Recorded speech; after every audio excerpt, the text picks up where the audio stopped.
Good morning, everyone. So today what we're going to be doing is we're going to start by checking our answers to 49, 53, and 54, which is the homework from Friday.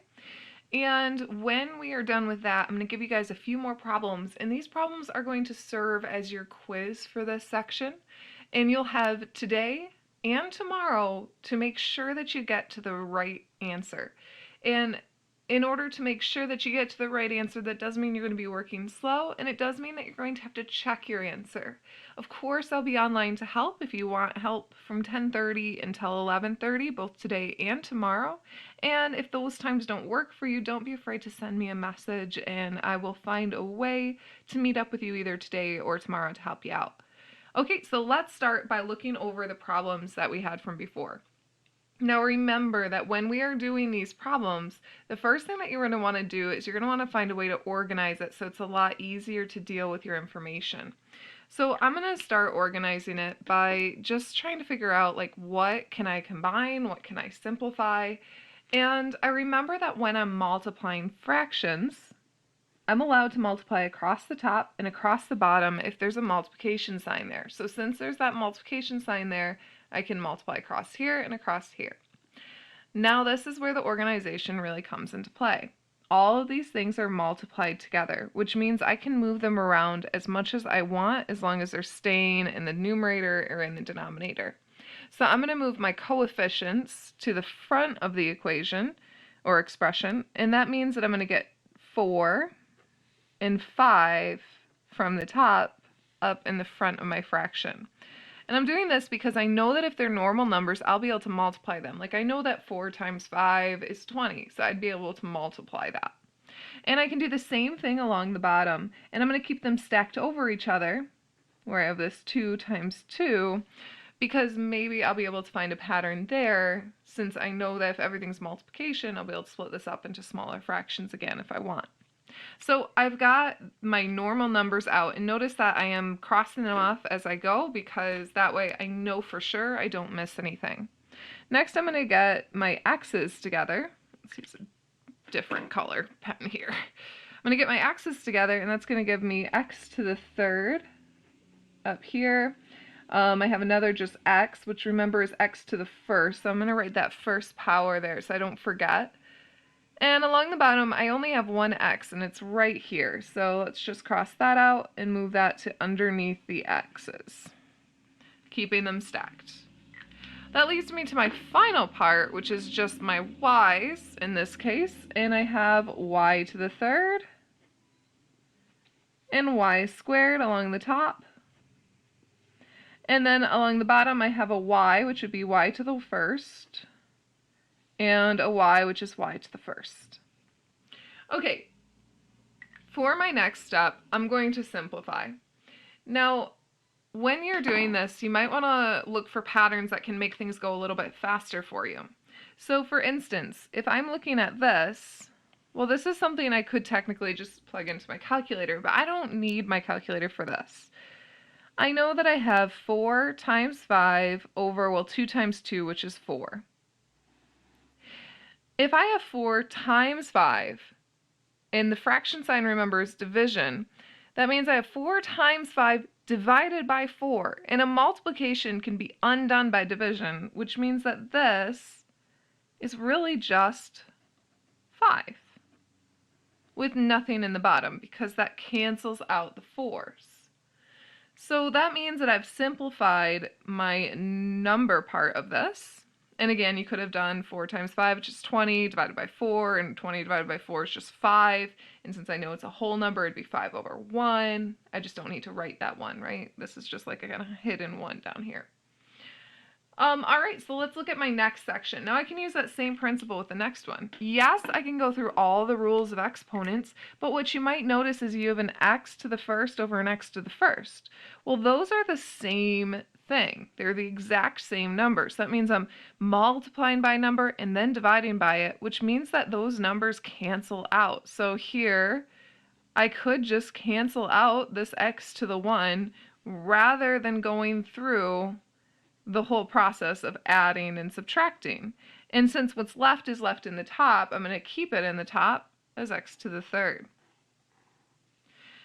So that brings me, again, this is over 1 if you wanted to have that 1 in there. That brings me to my final part. And in my final part, I mean, I can look for those patterns again, or I can do my addition and subtraction. And just for this one, I'm going to do some addition and subtraction, though there is a shortcut in here, just so you can see what that looks like. So remember that when I'm multiplying two variables together and they have exponents, as long as they're the same base, I can add the exponents. So y to the third times y squared will be y to the 2 plus 3, or y to the 5, or fifth. On the bottom, we're going to do the same thing. I've got the same variables being multiplied. They're both raised to a power of 1, or 1 plus 1, which would give us y to the second. Now, when you're dealing with division, which is what a fraction is, what we're saying is we're going to take the y to the top, 5, minus whatever the variable is in the bottom, 2, which is y to the third. And I know it goes in the top of this fraction because this is a positive number. And as long as it's a positive number, when you're doing this subtraction here, it's going to stay in the top of the fraction. If I had done y to the 2 minus 3, like if this had been the other way around, then I would have gotten y to the negative 3, which would then get moved to the bottom to be y to the third down here. But since it is not the case, it's a positive number that we ended up with, it's going to be in the top. Now notice that we have only 1 in the bottom of our fraction, which we don't have to write then because a division by 1 is not going to change our answer. So our final answer is y to the 5 times x to the third times y to the third. And that would be your final answer. By the way, if I were to check this, which you should always check this, all you need to do is pick a number for x and a number for y. I could say that x equals 2, y equals 3. Just don't pick 1 or 0 because those are weird numbers. They do special things. And I could put them into this expression and I'd get the same answer as if I put it into this expression. Make sure that if you're doing that, you're using parentheses around the top and bottom of your fraction because otherwise you're not going to get the right answer because your calculator is not going to read it correctly. So you should check this out today because those two things should match up. And let's check out our next number once you've done that. Okay, so with 53, I'm going to follow the same process as last time, which means I'm going to look at what I can simplify, what I can group. And here, again, I notice that I'm multiplying fractions. And since that's what we're practicing, that's not surprising. But remember when you're multiplying fractions, what you're saying is I'm going to multiply across the numerator and across the denominator. So I have my first step done. But now I need to group things. The problem is, last time when I grouped things, I didn't have any parentheses, so I could just move things around to my heart's content. But when you have parentheses, you're not allowed to move the numbers inside that parentheses to outside. I could just move the whole thing around. So I need to get rid of my parentheses. Well, thankfully, I have a rule for that. And my rule for parentheses tells me that I can distribute this power. And don't forget that a power to a power is what I like to call a superpower. It's basically just multiplication, okay? So make sure that this goes to everything inside of the parentheses, just like before. And remember that you can only do this if you have multiplication only inside the parentheses, which thankfully we do. Well, I know that 4 squared is just 4 squared. I could write that as 16 if I wanted, or just 4 squared. It's up to you. Next, I have x squared squared. And last, I have y, which is going to just get squared. Like I said a moment ago, x squared squared is the same thing as x to the 2 times 2, which is x to the 4th. So what we actually found in the parentheses here is 4 squared times x to the 4th times y squared. Now this is nice because at this point I can start to lay out my entire problem then. So the first thing that I'm going to do is I'm going to rewrite this so that we can see what we actually have, but with this instead of my parentheses, okay? So this is going to replace the parentheses because I know that those two things are equal.